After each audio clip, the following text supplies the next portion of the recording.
Hello, welcome to this casual channel where we collect and share stories. Can I admit something embarrassing, like for real?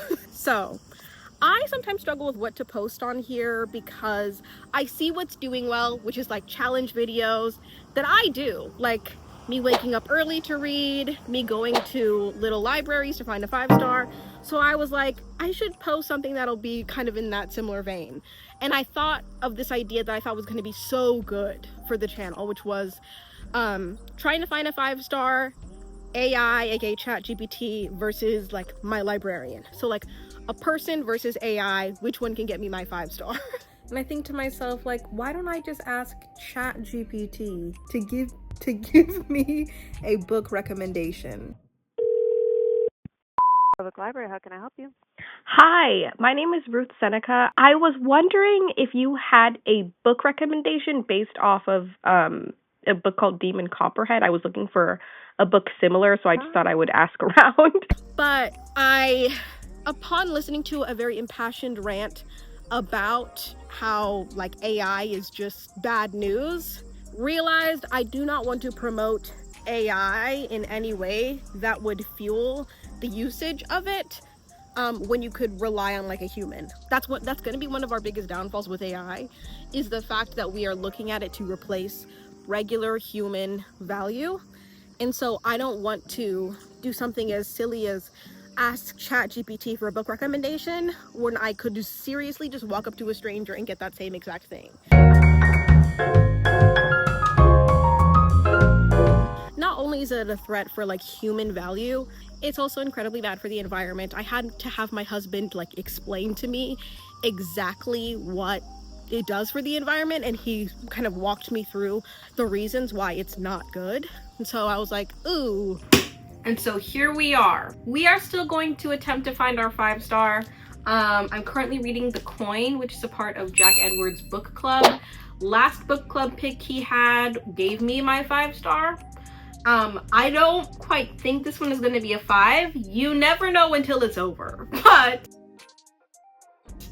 I'm reading this book. I just DNF'd a book. I realized like right in the middle. I liked it initially, but as I was going into it, like I only got to 44 pages, I stopped and realized like, oh, I don't care about this book at all. I don't care about the plot. I don't care about the characters. I don't care about anything but finishing this. After I'm done reading this, I'm going to try to look for a new book to see what we're going to read while we're reading this, because I like to read 1 or 2 books at a time. Okay, what the heck is this book about? Sorry, what the heck? This is about a Palestinian woman, wealthy woman who lives in New York. She's very, very interesting. Interesting in the way that I feel like she has the best, most redemptive traits about being a wealthy woman, but then also still is like incredibly ignorant as a wealthy woman. I think she's also I don't want to say hypochondriac, but she has really obsessive habits in relation to cleaning. Meticulous hygiene is what the description says. She teaches at a school for the underprivileged, which is interesting. She has very interesting relationships. This is kind of one of those books where you're kind of just along for the introspective nature of the character, as opposed to, oh, there's this massive goal or there's this massive journey this person goes on. No, kind of just reading her day to day and seeing what chaos she can get into.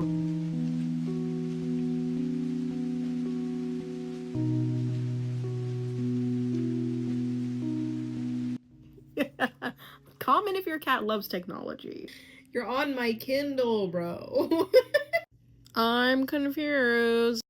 This book is really throwing me through a couple loops here. So, the main character, like I said, she's wealthy. I feel like she's just working for the sake of like, maybe like an immigration status. I don't know. She it doesn't seem like she really needs to work, but the people that she's surrounding herself with are very interesting. So like the person she's currently with, she calls him Trenchcoat because she got tired of one of her trench coats, like a nicer kind of expensive trench coat. She left it outside of her apartment, and she saw it on a guy like a couple days later, and like secretly knew that that was her trench coat, and so she started up like talking to him, and they started kind of like a little situationship. And so they've been in this situationship for a little bit of time, and it is established that he is like technically homeless, that he kind of just like runs scams and just is like running game on people to like get money. She, I feel like, is very fully aware of this, but she's like fine being around him even though she's like normally shallow. It's just weirding me out a little bit. Okay, I'm about to be done with this book. It's one of those I'm kind of excited to be over with, but I enjoyed the journey still. The journey is usually the part that you remember anyways. I just kind of can't wait to get to a book that's a little bit more plot driven. So next time you see me, I'll definitely be done if I don't finish these amount of pages, or I'll be sad. Just finished. In one word, odd. If this was a film, it would be a silent film that would be very abstract and you wouldn't really necessarily get the scenes. You'd be following along enough to know that it is good, but a lot of things went over your head. Like, that's how I'm feeling about this, is that there's so many things that are abstract and so many things I do not understand without somebody else interpreting this for me. But I still recognized in the parts that I identified with it that it was worth reading, that it was still very good. Automatically, right off the bat, I'm just going to give it a 3.5 because I was enthralled enough to finish it. I didn't think about DNFing, but there are some things that I just will have to have explained to me that I do not get. Also, last night, when I was at the grocery store, because I cannot walk around a store in silence, I started listening to All Fours by Miranda July. And I started listening to it because I was looking for a book that was similar to Big Swiss, and it was directly under the Big Swiss recommendations. And I was like, hey, I don't necessarily love the narrator's voice, who's also the author. He said it didn't usually take so long, but his daughter had just gotten married. But I like the substance. I like the writing. I think I'm like literally 5% of the way in.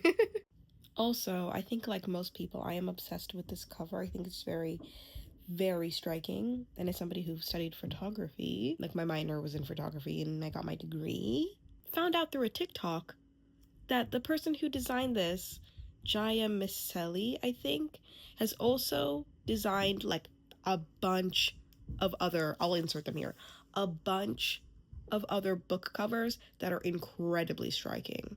And it just I never stopped to think, who exactly is in charge of all of these beloved book covers, and are they all different or are they the same? Because this person, Jaya, has designed a lot. Okay, so like I mentioned at the very beginning, I did have a library recommended book, which I am now picking up at my local library, which I love to go to. It is home. It is safe haven. We love the library. Support your local library. Anyway, it's called And Then He Sang a Lullaby. Then I come home and I'm making basically dinner, kind of preparing also lunch for the next day for my husband and I. Am very much enjoying the book All Fours.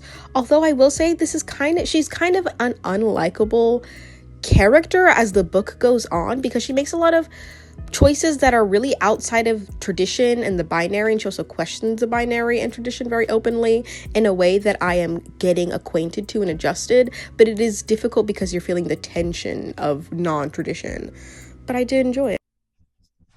Okay, so as I was making dinner and then my husband's lunch yesterday, I was listening to All Fours by Miranda July. I have so many mixed emotions about it that I don't really know how to coherently present my overall takeaway. I feel like it's going to take me a couple of days to properly package the things that I feel. I think overall the tone is a little bit off color. It's a little bit interesting. I've read two very off color interesting books in a row, which